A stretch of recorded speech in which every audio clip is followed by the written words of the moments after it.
नमस्कार, मैं हूं अनुराधा प्रसाद। मैं आपके बीच अक्सर राजनीतिक, सामाजिक या आपके हक से जुड़े किसी मुद्दे के साथ आती हूं। लेकिन आज रामनवमी यानी भगवान राम के जन्मदिन के मौके पर मैं लोगों के उस अधूरे सपने की बात करने आई हूं, जिसका सपना दुनिया का हर सभ्य समाज हजारों वर्षों से देखता आया है। मैं बात कर रही हूं राम राज्य की। देश में श्री राम के नाम पर होने वाली सियासत भी अपने चरम बिंदु पर पहुंच गई है। ऐसे में सवाल उठता है कि आम आदमी के राम राज्य का सपना कब पूरा होगा? क्या हिंदुस्तान में राम राज्य को सिर्फ राजनीतिक सपने की तरह इस्तेमाल किया गया? क्या वाकई त्रेता युग में कोई ऐसी आदर्श शासन प्रणाली थी? महात्मा गांधी से लेकर राम मनोहर लोहिया तक को श्री राम के रास्ते पर समाज का कल्याण क्यों दिखा?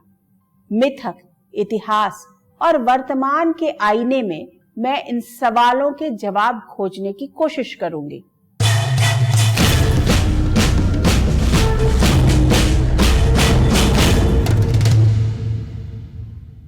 त्रेता युग के श्री राम हिंदुस्तान की रग रग में बसे हुए हैं।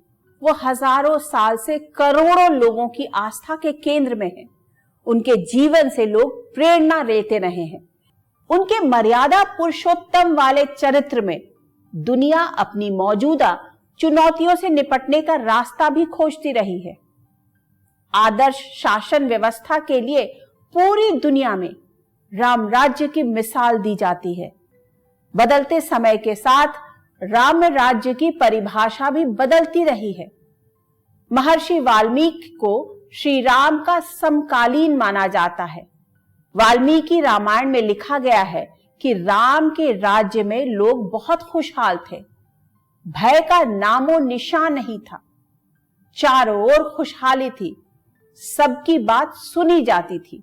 मतलब एक ऐसी शासन व्यवस्था जिसमें हर आदमी को भय और भूख से आजादी थी। रामचरितमानस में गोस्वामी तुलसीदास राम राज्य का जिक्र करते हुए कहते हैं, दैहिक दैविक भौतिक तापा, राम राज नहीं कहूँ व्यापा, सब नर करी है परस्पर प्रीति, चल ही स्वधर्म नीरत श्रुति नीति। मतलब राम राज्य में किसी को कोई कष्ट नहीं था।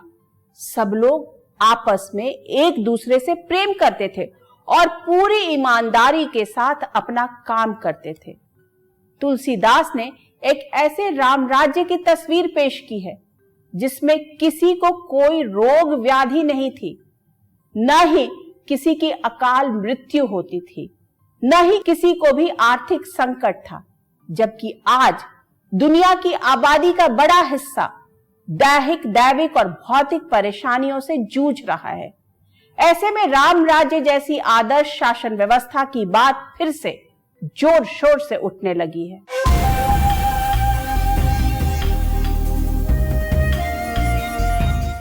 सिर्फ हिंदुस्तान ही नहीं, पूरी दुनिया की राम राज्य में हजारों साल से दिलचस्पी रही है।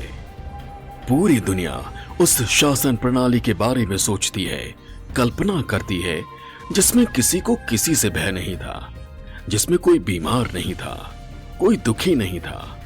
वाल्मीकि रामायण में कहा गया है कि ब्राह्मण, क्षत्रिय, वैश्य और शूद्र सभी खुशी खुशी अपना काम करते थे।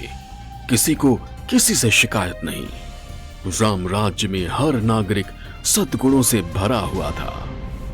समाज में जो लोग हैं, जो उनके जो कर्तव्य हैं, वो अपने सारे कर्तव्य करते हैं। वर्णों में विभक्त समाज है राम राज का, लेकिन किसी भी एक वर्ण का दूसरे वर्ण से कोई वैर नहीं है। वो एक तरह का श्रम विभाजन है। और जैसे सब लोग अपना काम करते करते सब सुखी हैं, किसी को किसी से कोई शिकवा शिकायत नहीं है, तो ये समाज है। और अंतिम इस संबंध में जो महत्वपूर्ण बात है वो ये कि एक कृतज्ञता का बोध उस समाज के लोगों के बीच है। वाल्मीकि रामायण में साफ साफ लिखा गया है कि राजा भी नियम कायदे से बंधे हुए थे। राजा के अधिकार और जिम्मेदारियां तय थी और राम ने इसे खुद पर भी लागू किया। मतलब वाल्मीकि ने जिस राम राज्य का जिक्र किया है उसमें आदर्श लोकतंत्र का हर गुण मौजूद था। तो गोस्वामी तुलसीदास राम राज्य को एक ऐसी शासन व्यवस्था बताते हैं जिसमें शारीरिक, मानसिक और सांसारिक तीनों ही दुख नहीं थे। महर्षि वाल्मीकि ने भी रामायण में ऐसे ही राम राज्य की कल्पना की है। गोस्वामी तुलसीदास जी ने रामचरितमानस में भी ऐसे ही राम राज्य की कल्पना की है, जहां राजा और प्रजा के संबंध एक दूसरे के साथ सहोदरत्व के हों, जहां सबके बीच में आपसी प्रेम हो, भाईचारा हो। ऐसे आदर्श राम राज्य के लिए हम सभी लोग तरसते हैं और उसकी कल्पना करते हैं। तुलसीदास ने राम राज्य की जो तस्वीर दुनिया के सामने रखी, उसमें राम के राजा बनने के बाद समाज में ऊंच नीच का भेद मिट गया। पशु पक्षी सब ने स्वाभाविक दुश्मनी भुलाकर आपस में प्रेम बढ़ा लिया। दरअसल साहित्यिक अलंकार के जरिए तुलसीदास का राम राज्य एक ऐसी शासन व्यवस्था था जिसमें हर नागरिक अनुशासित था। एक ऐसा समाज जहां जो लोग धनाढ्य हैं, जिन लोगों के पास अतिरिक्त जो है संसाधन है, वे समाज के वंचित तबके के लिए जो है ये सुनिश्चित करें कि उनके पास घर हो, उनके बच्चों की शिक्षा हो, उनके स्वास्थ्य के लिए उनको कोई दिक्कत ना हो और समाज में एक सामंजस्य और सौहार्द का माहौल रहे। समय चक्र के साथ राम राज्य की कल्पना नया आकार लेती रही है। इसे एक ऐसे सपने की तरह देखा और इस्तेमाल किया गया है जिसमें जीने की ख्वाहिश हर इंसान की रही है। लोकतंत्र की आधुनिक परिभाषा राम राज्य को लोकतंत्र नहीं, मर्यादित राजतंत्र मानती है। लेकिन ये एक ऐसी शासन व्यवस्था थी जिसमें कानून का राज यानी रूल ऑफ लॉ था। राजा भी कानून से ऊपर नहीं था, उसकी भी जिम्मेदारियां तय थी। राम के रूप में एक ऐसे आदर्श राजा को पेश करने की कोशिश की गई है जिसके राज में लोग भय, भूख और भ्रष्टाचार से मुक्त हो। वहां समाज के आखिरी पायदान पर खड़े आदमी का जीवन सुरक्षित हो। इसलिए महात्मा गांधी ने भी हिंदुस्तान की तरक्की का रास्ता राम राज्य में देखा था, जिसमें स्वराज और सर्वोदय दोनों का समावेश हो।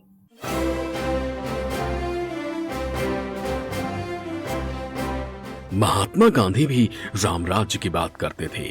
भारत में राम राज्य लाना चाहते थे। उनके लिए राम नैतिक मर्यादा के स्रोत थे।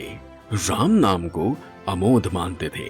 महात्मा गांधी ने अंग्रेजों के खिलाफ भारत के लोगों को एकजुट करने के लिए राम राज्य की जोर शोर से बात की। महात्मा गांधी ने भी भारत में राम राज्य का सपना देखा। भारत में अब तक जो भी शासक आए, जो भी लोग भारत में शासन करते रहे, उन सब ने अपनी अपनी तरह से प्रयत्न किए और अपनी अपनी तरह से श्रेष्ठतम राज्य चलाने का प्रयास किया होगा। लेकिन आदर्श राम राज्य स्थापित करना तो राजा और प्रजा दोनों का ही कर्तव्य है। राजा को भी सचेत होना है, राजा को भी जागृत होना है, राजा को भी कर्तव्यनिष्ठ होना है, लेकिन साथ में प्रजा को भी सचेत होना है, प्रजा को भी जागृत होना है और प्रजा को भी कर्तव्यनिष्ठ होना है। महात्मा गांधी का राम राज्य किसी धर्म विशेष का नहीं था। वो धर्म के आधार पर किसी के साथ भेदभाव नहीं करता था। इसीलिए उन्होंने अपने सपनों के राम राज्य के बारे में 1929 में यंग इंडिया में लिखा, राम राज्य से मेरा मतलब हिंदू राज्य नहीं है। मेरा मतलब है ईश्वरीय राज, भगवान का राज्य। चाहे मेरी कल्पना के राम कभी इस धरती पर रहे हों या नहीं, राम राज्य का प्राचीन आदर्श निसंदेह एक ऐसे सच्चे लोकतंत्र का है जहां सबसे कमजोर नागरिक भी बिना किसी लंबी और महंगी प्रक्रिया के जल्द से जल्द न्याय मिलने के प्रति आश्वस्त हो। मेरे सपनों का राम राज्य राजा और रंक को बराबर का अधिकार देगा। महात्मा गांधी एक ऐसी राजनीतिक व्यवस्था चाहते थे जिसमें समाज के आखिरी पायदान पर खड़े व्यक्ति की बात भी उतनी ही गंभीरता से सुनी जाए जितनी कि समाज के सबसे प्रभावशाली व्यक्ति की। लेकिन उस दौर में भी महात्मा गांधी के राम राज्य पर बहस शुरू हो गई। ऐसे में उन्होंने कहा कि किसी देश के लिए राजाओं का शासन भी प्रजातंत्र के समान महानता को प्राप्त करने में समर्थ हो सकता है। यही कारण है कि मेरी देशी नरेशों से कोई दुश्मनी नहीं है और मेरा विश्वास है कि देशी नरेश भी यदि पूरी तरह प्रयत्नशील हों तो देश में राम राज्य की स्थापना हो सकती है। महात्मा गांधी सबको साथ लेकर चलना चाहते थे। वो समाज में समरसता लाने के लिए पूरी जिंदगी संघर्ष करते रहे।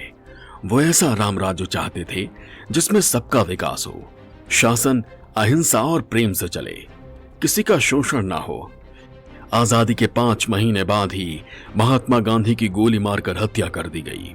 उन्होंने जिस राम राज्य का सपना हिंदुस्तान के लिए देखा था, उसके बाद तो राजनीति में बहुत हुई, लेकिन अब तक राम राज्य आया नहीं। समाजवादी नेता डॉक्टर राम मनोहर लोहिया ने राम को समाज में अमीर और गरीब के बीच दूरी को मिटाने वाला हीरो के तौर पर देखा। इसलिए उन्होंने रामायण मेले की शुरुआत की थी। धीरे धीरे हिंदुस्तान की राजनीति में राम राज्य की जगह राम मंदिर की बात होने लगी। 80 के दशक में विश्व हिंदू परिषद ने अयोध्या में राम मंदिर आंदोलन को तेज कर दिया। फरवरी 1986 को अयोध्या में राम मंदिर का ताला खुल गया। बीजेपी को भी राम के नाम में चमत्कार साफ साफ दिख रहा था। यह हिंदुस्तान के जनमानस में बसे श्री राम के नाम की अदृश्य शक्ति ही थी, जिसकी वजह से 1989 में राजीव गांधी ने अपने चुनाव प्रचार की शुरुआत अयोध्या से की और राम राज्य की स्थापना को अपना चुनावी नारा बनाया था। इंदिरा गांधी ने राम राज्य का वादा तो नहीं किया, लेकिन गरीबी हटाओ और अपनी समाजवादी नीतियों के जरिए समाज के आखिरी पायदान पर खड़े आम आदमी की तरक्की की राह खोलने की जरूर कोशिश की। अयोध्या में राम मंदिर का ताला खुलने के बाद विश्व हिंदू परिषद का आंदोलन और तेज हो गया। बीजेपी अपने लिए नया राजनीतिक आसमान तलाश रही थी। बात 1989 की है। इलाहाबाद में कुंभ के दौरान अयोध्या में राम मंदिर को लेकर बड़ा ऐलान हुआ। राम मंदिर के लिए शिलान्यास की तारीख तय हुई 10 नवंबर। देश भर से ईंट जुटाने का काम जोर शोर से शुरू हो गया। ईंटों पर श्री राम लिखा होता था। पूजा पाठ के बाद ईंटों को अयोध्या भेजा जाने लगा। करोड़ों का चंदा मंदिर के नाम पर जमा हुआ। करोड़ों लोग राम के नाम पर एक साथ आने लगे। बीजेपी को भी राम नाम में चमत्कार साफ साफ दिखने लगा। कि ये जो अंधभक्ति है हिंदुस्तान के नागरिक की, उसके कारण एक चमत्कारी समर्थन इस रथ यात्रा को मिला और यह जो चमत्कार है वो राम के नाम का है। लेकिन हिंदुस्तान में कोई एक मंदिर मुझे बता दे कि जो मंदिर मस्जिद को तोड़ करके उसके स्थान पर मंदिर बनाया। धीरे धीरे लोकसभा चुनाव की तारीख नजदीक आती जा रही थी। इस बीच राजीव गांधी ने अपने चुनावी अभियान की शुरुआत अयोध्या से की। उन्होंने अपने भाषण में राम राज्य का जिक्र किया। सत्ता में दोबारा वापसी के लिए कांग्रेस ने पूरी ताकत झोंक दी। बीजेपी ने राम मंदिर को सबसे बड़ा चुनावी मुद्दा बना लिया। लेकिन कांग्रेस को 1989 आम चुनाव में कामयाबी नहीं मिली। बीजेपी लोकसभा में 2 सीटों से 85 पर पहुंच गई। राम नाम में चमत्कार बीजेपी को साफ साफ दिखने लगा। अब राम राज्य की बात कम और अयोध्या में राम मंदिर की बात ज्यादा होने लगी।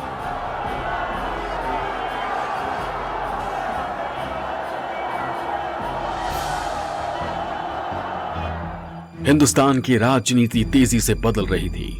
ऐसे में तत्कालीन प्रधानमंत्री वीपी सिंह ने आरक्षण यानी मंडल का दाव चला, लेकिन उन्हें इसका राजनीतिक फायदा नहीं मिला। दूसरी ओर मंडल की लहर में नए सामाजिक न्याय का नारा देते हुए बिहार में लालू यादव, यूपी में मुलायम सिंह जैसे नेता हिंदुस्तान के सियासी नक्शे पर चमकने लगे। तो कांशीराम दलितों को न्याय और सत्ता में हिस्सेदारी दिलवाने के लिए आवाज बुलंद करने लगे। अब राम राज्य की बात कम और सामाजिक न्याय की बात ज्यादा होने लगी। पिछड़ों और दलितों को राजनीति में हिस्सेदारी दिलाने के नाम पर नई नई पार्टियां बनने लगी। जातीय गोलबंदी के लिए गुणा भाग के बीच सुशासन और राम राज्य के सुर कमजोर पड़ने लगे। पिछले 7 दशकों में हिंदुस्तान की सियासी पार्टियों ने राम को अपनी सहूलियत के हिसाब से इस्तेमाल किया, लेकिन कभी भी राम राज्य लाने की ईमानदारी से कोशिश नहीं की। उस राम राज्य की जो भय मुक्त हो, जिसमें शासक का चरित्र लोगों के लिए आदर्श बने। हमारे देश की राजनीति का मिजाज ही कुछ ऐसा है कि राम के नाम का इस्तेमाल राजनीति के लिए तो होता है, लेकिन उनके आदर्श का अनुसरण राजकाज के लिए नहीं होता। अब देश के 135 करोड़ लोगों को राम राज्य का इंतजार है। सबका साथ, सबका विकास, सबका विश्वास, इसी श्रद्धा के साथ हम सब जुट चुके हैं। लेकिन आज लाल किले की प्राचीर से आह्वान कर रहा हूं, सबका साथ, सबका विकास, सबका विश्वास और अब सबका प्रयास हमारे हर लक्ष्यों की प्राप्ति के लिए बहुत महत्वपूर्ण है। प्रधानमंत्री नरेंद्र मोदी के सपनों का न्यू इंडिया भी मर्यादा पुरुषोत्तम राम के एजेंडे को आगे बढ़ा रहा है। वो एक ऐसी व्यवस्था के निर्माण की बात करते हैं जिसमें बिना किसी भेदभाव के सबका साथ, सबका विकास और सबका विश्वास हो। ऐसी शासन व्यवस्था जिसमें सभी नर नारी सुखी हों। यूपी के मुख्यमंत्री योगी आदित्यनाथ मानते हैं कि सुरक्षा का माहौल ही राम राज्य है। यही तो राम राज्य है, ये सुरक्षा का वातावरण ही राम राज्य है। हमें सुरक्षा मिल गई, हमारी बेटियां सुरक्षित हो गई, इससे ज्यादा और क्या चाहिए। हम सुरक्षित हैं तो स्वयं कुछ भी करने की सामर्थ्य रखते हैं। दिल्ली के मुख्यमंत्री अरविंद केजरीवाल भी श्री राम से प्रेरणा लेते हुए एक ऐसी शासन व्यवस्था स्थापित करने की कोशिश कर रहे हैं जिसमें लोगों की खुशहाली और तरक्की हो। लोगों की मुश्किलों में सरकार हमेशा उनके साथ खड़ी रहे। प्रभु श्री राम से प्रेरणा लेके और उनकी राम राज की अवधारणा को दिल्ली के अंदर पूरी साफ सुथरी नीयत से लागू करने के लिए पिछले 6 साल से हम प्रयासरत हैं। श्री राम मनुष्य को हर परिस्थिति में खुश रहने और उसके हिसाब से चलने की प्रेरणा देते हैं। वो तोड़ने की नहीं, जोड़ने के प्रतीक हैं। जीवन का ऐसा कोई पहलू नहीं है जहां हमारे राम प्रेरणा न देते हो। भारत की ऐसी कोई भावना नहीं है जिसमें प्रभु राम झलकते न हो। भारत की आस्था में राम है, भारत के आदर्शों में राम है, भारत की दिव्यता में राम है, भारत के दर्शन में राम है। आपदा यानी सीता हरण के बाद भी श्री राम किसी राजा या अपने रिश्तेदार से मदद नहीं मांगते। उन्होंने लंका पर चढ़ाई के लिए जंगल में रहने वाले बंदर, भालू और दूसरे जीवों को मिलाकर सेना तैयार की और रावण पर विजय हासिल की। मतलब श्री राम प्रतिकूल परिस्थितियों के बीच भी बेहतर प्रबंधन और संयम का पाठ सिखाते हैं। जिस राम की बात करते हैं, यदि उन्हीं को अपना आदर्श माने तो सच पूछिए एक ऐसा समाज, एक ऐसा राज कायम होगा देश में जहां उत्पादन भी नियंत्रित होगा और वितरण भी लोगों की आवश्यकता के अनुसार होगा। जमाखोरी नहीं होगी, जिसको होर्डिंग कहते हैं, काला बाजारी कहते हैं, वो नहीं होगा और एक ऐसा समाज निर्मित होगा जो समाज आप कह सकते हैं मानवीय मूल्यों से परिपूर्ण समाज होगा और जहाँ पर मनुष्य और प्रकृति का एक ऐसा साहचर्य होगा जहाँ पर नाना प्रकार की प्राकृतिक विपदाओं की संभावना नहीं के बराबर होगी।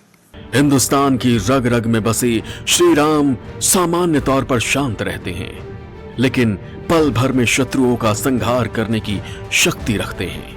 राम राज्य में विनय और संहार दोनों हैं, लेकिन सीमाओं के विस्तार की प्यास रत्ती भर भी नहीं। प्रधानमंत्री नरेंद्र मोदी अच्छी तरह से जानते हैं कि समय के साथ हर विचार में बदलाव जरूरी है। ऐसे में वो एक ऐसी शासन व्यवस्था खड़ी करने की कोशिशों में जुटे हैं जिसमें सबका साथ, सबका विकास, सबका विश्वास हो। लेकिन सवाल उठता है कि ऐसी शासन व्यवस्था का सपना कब पूरा होगा? सत्ता के शीर्ष पर बैठे हुक्मरानों ने लोगों को दैहिक, दैविक और भौतिक दुखों से छुटकारा दिलाने की ईमानदारी से कोशिश क्यों नहीं की? आप सभी को रामनवमी की हार्दिक शुभकामनाएं। अब मुझे दीजिए इजाजत। निष्पक्ष खबर, सटीक विश्लेषण और अपने हक से जुड़े मुद्दों के लिए देखते रहिए न्यूज़ 24। नमस्कार।